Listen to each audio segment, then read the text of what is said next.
All right, next up is Cyberpunk 2077. So in the trailer, you see your character V, and he can be male or female. It doesn't matter which gender you choose. Their name is V no matter what. So in this version, it was a dude. I'm pretty sure in the gameplay trailer last year, it was female. So anyway, you pull up to the No-Tell Motel, and you meet up with a guy that was in last year's gameplay demo, and I forgot his name. And you're doing some talking, and then you have a flashback where you're in a gunfight, and then you get away, and I believe his name is Jackie. He's like your right-hand man, sidekick, or whatever. He was also in last year's demo, and he's holding like his stomach or his side, and he's bleeding, and he dies, which was kind of surprising to see because in last year's gameplay demo, it seemed like he would be with you for a lot of the game, and then this year they just show him dying. So that's that. And it gives you a chip, and that chip will come in handy in a minute. You flash back to current time, you're talking to the guy, you pull out your mantis blades, which are the blades in your arm. You like chop the one dude's arm off, stab him. Then the girl in there starts like trying to hack you with her mind. He shoots her, then he shoots the other dude, goes to black. You see a rebooting screen. Keanu Reeves kneels down, is in your face, says he wants to burn a city. You can't deny that. So you go and burn a city, allegedly. That chip you were given is Keanu. That is Johnny Silverhand. So he kind of protects you. I guess in one part of the demo, someone's trying to like hack into you and like melt your brain and just kill you, and he somehow stops it. So he protects you. He's I might play a role like Cortana does in Halo. But yeah, apparently the chip is Keanu. So a lot of special people got to see this year's gameplay demo at E3. I'm not a special person, so I've heard that the demo will be released during PAX West, which is taking place between August 30th and September 2nd. So you can expect to see it then. A lot of people are saying it's crazy. It's around 50 minutes long, and it shows a lot more than last year's. Like the gameplay demo we're going to see is going to be more of like what you can actually expect from this game. Comes out April 16th, 2020. Keanu Reeves is in it, like I just said. And, I was thinking maybe he just had a small cameo in the game. It wasn't going to be this big thing. Turns out he has the second most lines in the game, second most dialogue behind the main character V. So he definitely has a role to play in this game. It's not just some small thing. His character is named Johnny Silverhand.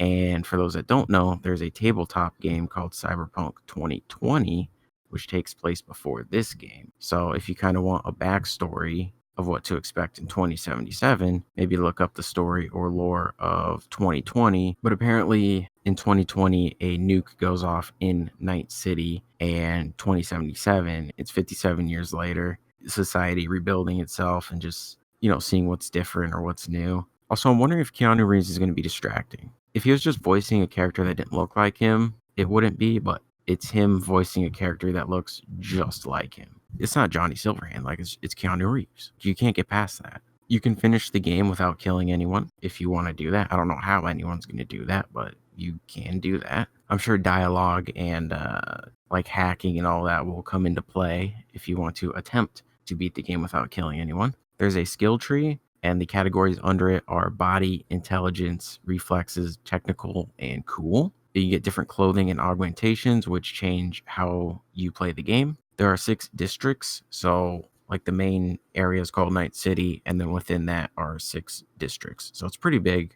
And if you play as a hacker, you can make other people kill themselves. So if they have a gun, you can like hack into their arm and have them point the gun at their head and shoot themselves. If they have grenades, you can have them pull the pins out and blow themselves up.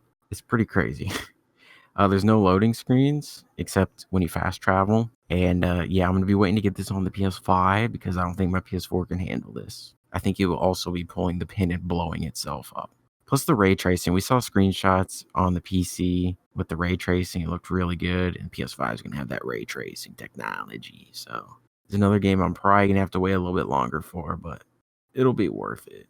But I have a question when it comes to this game. And that is, can this game even fail? Like with everything we've seen, everything we've heard, everything we're gonna see at the end of August or beginning of September, it's just, there's nothing bad. Nothing I've seen or heard makes me question this game in a negative way. It's just positive thing after positive thing after positive thing. There are people pointing out negative things, but that's because they're dumb and they're trying to find drama where there's no drama. So don't ever listen to those people. They don't even know who they are themselves, so I don't know how they can possibly judge something else. The only thing I can see affecting this game is the story, because we don't know what the story is yet. So the story could be bad or lacking, but it's like the gameplay, the environment, the atmosphere, all that's going to make up for it. I don't think this game will fail at all. Plus, I mean, it's CD Projekt Red. You have The Witcher 3, which is a highly praised game. Like, they definitely know what they're doing. It's going to be a success. There's no way around it. And then that leads up to Game of the Year. Is this already Game of the Year 2020? Because if rumors are true, people are saying right now that The Last of Us Part 2 will release in February. So you have that in February, Final Fantasy VII Remake in March, and then Cyberpunk after that in April. That's a crazy 3 months right there. And then the only game I could think of might be Elden Ring. Next year's Game of the Year award is going to be really fun. That's all I know. But yeah, also the funny thing, I just said that there's a tabletop game called Cyberpunk 2020, and the game 2077 is releasing in 2020. Cue the Twilight Zone theme song. But yeah, this game can't fail. It just can't. It's going to be nuts. It's going to be really, really good.